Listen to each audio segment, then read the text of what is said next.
Assalamualaikum warahmatullahi wabarakatuh.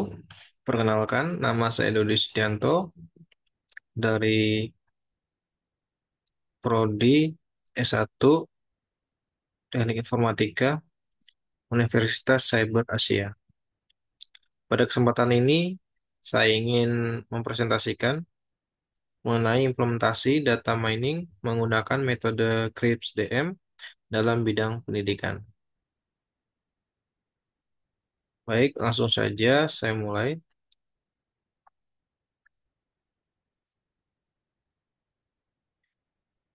Data mining adalah proses ekstraksi informasi yang bermakna dari kumpulan data besar yang bertujuan untuk mendukung pengambilan keputusan strategis. Dalam penerapannya, terdapat 5 konsep utama dalam data mining, yaitu prediksi, forecasting, klasifikasi, clustering, dan asosiasi. Dalam bidang pendidikan, implementasi data mining dapat digunakan untuk memprediksi performa mahasiswa, mengelompokkan mahasiswa berdasarkan pola belajar, hingga menemukan hubungan antara kehadiran dan hasil akademik. Kemudian, pengertian untuk CRISP-DM yang merupakan singkatan dari Cross Industry Standard Process for Data Mining, adalah metodologi yang digunakan dalam data mining yang terdiri dari 6 tahap utama. Yang pertama, memahami tujuan bisnis, kemudian mengumpulkan mengeksplorasi data, lalu mempersiapkan data untuk analisis, kemudian membangun dan menguji model, kemudian mengevaluasi model untuk memastikan sesuai dengan tujuan bisnis, dan akhirnya menerapkan model dalam dunia nyata. Proses ini bersifat iteratif dan fleksibel, memungkinkan penyesuaian dan perbaikan selama proyek berlangsung, serta memastikan bahwa hasil yang diperoleh relevan dan berguna untuk keputusan bisnis. Kemudian penerapan data mining menggunakan metode CRISP pada bidang pendidikan. Yang pertama terkait business understanding, yaitu pemahaman bisnis. Latar belakangnya adalah pendidikan daring telah menjadi pilihan utama bagi mahasiswa pekerja yang tersebar di berbagai wilayah dengan jadwal kerja yang berbeda-beda. Namun, tantangan utama yang dihadapi adalah memastikan keterlibatan aktif mahasiswa dan keberhasilan mereka dalam menyelesaikan pendidikan. Kemudian tujuannya adalah meningkatkan efektivitas dan efisiensi sistem pendidikan daring dengan memahami pola aktivitas belajar mahasiswa, kendala yang dihadapi, dan strategi yang diimplementasikan untuk meningkatkan keberhasilan akademik. Lalu berikutnya mengenai data understanding atau pemahaman data. Di sini pada kesempatan ini saya menggunakan dataset yang merupakan data mahasiswa yang dimiliki oleh kampus Trisakti. Jenis data yang digunakan ada data akademik, antara lain jumlah tugas, yaitu jumlah tugas yang diselesaikan, lalu juga ada nilai tugas yang diselesaikan yang berisi catatan kehadiran, antara lain durasi waktu belajar, kategori waktu, rata-rata waktu akses ke materi pembelajaran. Lalu ada kinerja dalam mata pembelajaran dengan kategori penyelesaian tugas, yaitu baik, sedang, dan rendah. Berikutnya, ini merupakan link dataset yang saya gunakan, yang berada di Google Drive. Ini contoh gambaran datasetnya. Kemudian, dataset yang dipakai itu mencakup aktivitas pembelajaran dari mahasiswa dengan atribut sebagai berikut. Ada ID, nama mahasiswa, usia, zona waktu, status pekerjaan,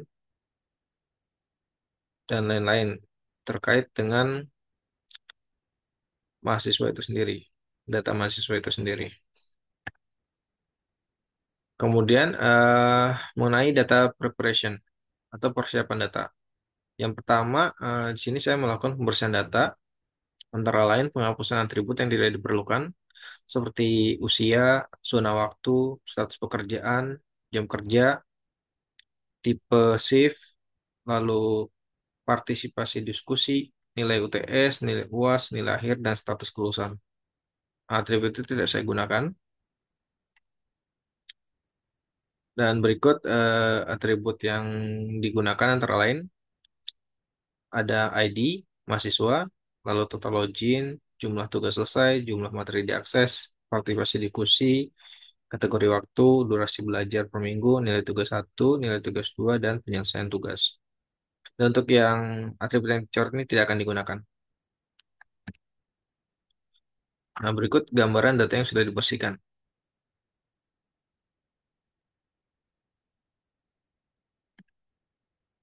Kemudian yang kedua, mengenai transformasi data dalam data preparation, yaitu penambahan atribut kategori penyelesaian tugas dengan kategori baik, sedang, dan rendah. Berdasarkan jumlah tugas, di sini ada total 2 tugas yang diselesaikan. Jika tugas selesai lebih dari satu, maka masuk ke dalam kategori baik. Jika tugas selesai sama dengan satu, maka kategorinya sedang. Dan jika tugas selesai di bawah satu, maka kategorinya rendah. Nah, berikut tampilan dataset yang sudah dilakukan penambahan kolom kategori penyelesaian tugas dengan kategori baik, sedang, dan rendah. Selanjutnya untuk modeling. Di sini untuk modeling saya menggunakan aplikasi Orange Data Mining dengan metode klasifikasi menggunakan decision tree. Untuk Orange-nya sendiri saya menggunakan versi 3.31.1.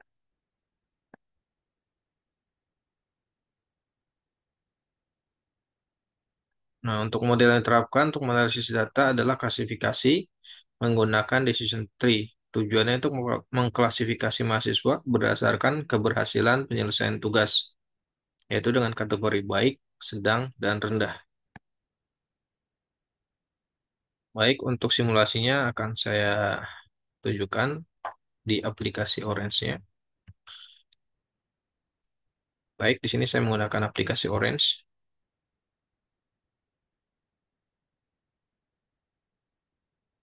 Orange versi 3.38.1. Ini sudah di versi 3.38 ya saat ini. Nah, sini yang sudah saya buat sebelumnya. Saya menggunakan file di sini, menggunakan data file yang berisi dataset. Ini sudah saya upload. Kemudian saya menggunakan data table untuk melihat hasil dataset yang sudah saya upload di file sini sebelumnya. Dengan data table Orange ini sih saya bisa melihat dataset yang saya gunakan.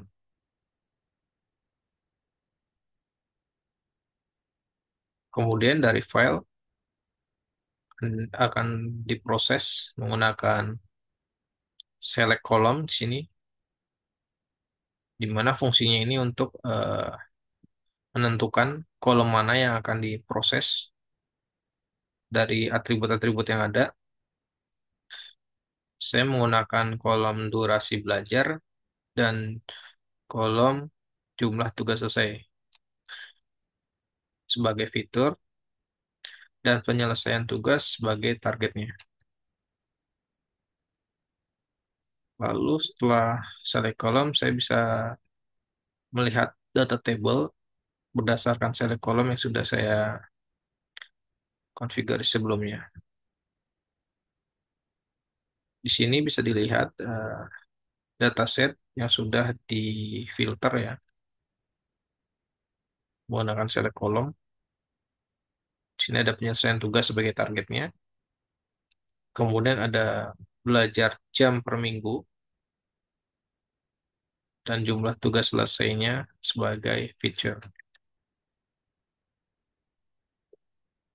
Lalu dari select column, di sini saya akan proses lagi menggunakan metode tree di sini, tree decision. Di sini saya menggunakan tree dengan parameter include binary tree dan tidak ada konfigurasi lain. Lalu untuk melihat hasil decision tree-nya itu, di sini saya menggunakan tree viewer sebagai visualisasinya. Di sini terlihat decision tree-nya, di mana tugas selesai lebih dari satu, sini masuk kategori baik. Namun jika kurang atau sama dengan satu, di sini Misalkan nol, dia uh, tidak ada tugas yang diselesaikan masih masuk rendah. Lalu di sini misalkan lebih besar dari nol, dia akan masuk ke sedang. Lebih besar dari nol, namun kurang dari dua di sini ya.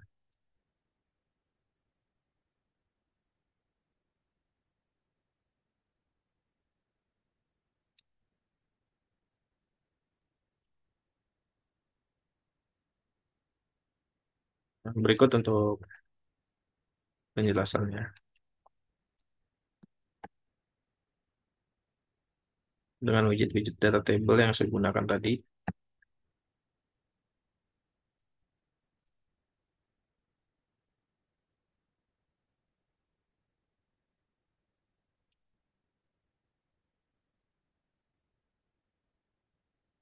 ya ini merupakan tampilan dari hasil decision tree.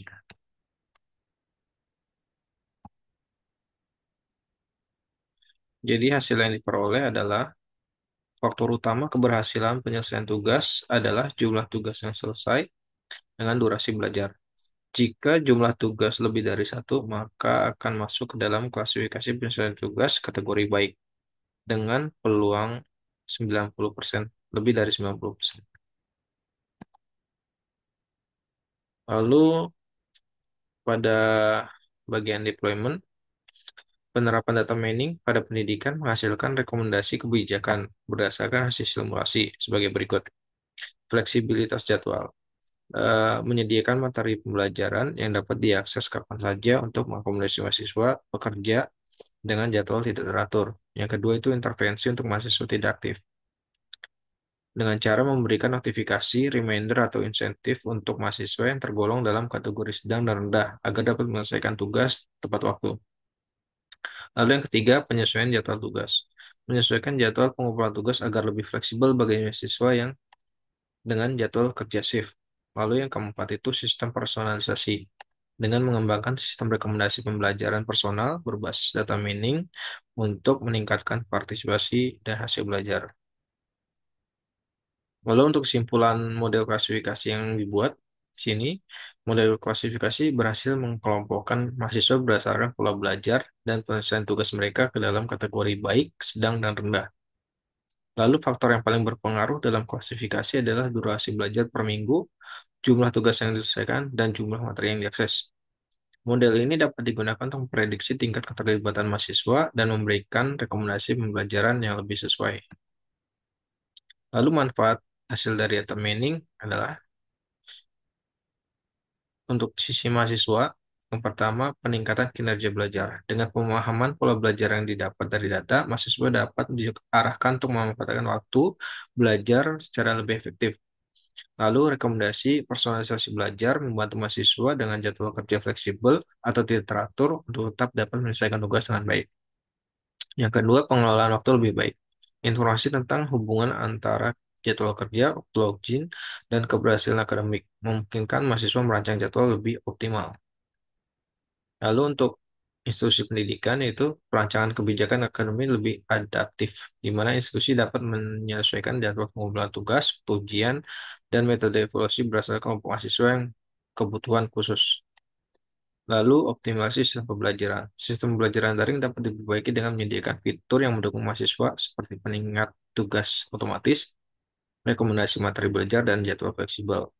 Lalu yang ketiga itu peningkatan retensi mahasiswa. Identifikasi mahasiswa yang bersiko tidak lulus berdasarkan pola belajar memungkinkan institusi untuk memberikan intervensi dini untuk mengurangi tingkat dropout. Lalu manfaat untuk pembuat kebijakannya, untuk perencanaan program dengan memahami faktor keberhasilan mahasiswa, membuat kebijakan dapat merancang program pendidikan daring yang inklusif dan fleksibel. Yang kedua, efisiensi sumber daya. Program pembelajaran dapat difokuskan pada segmen mahasiswa yang membutuhkan lebih banyak dukungan, sehingga sumber daya digunakan secara efisien.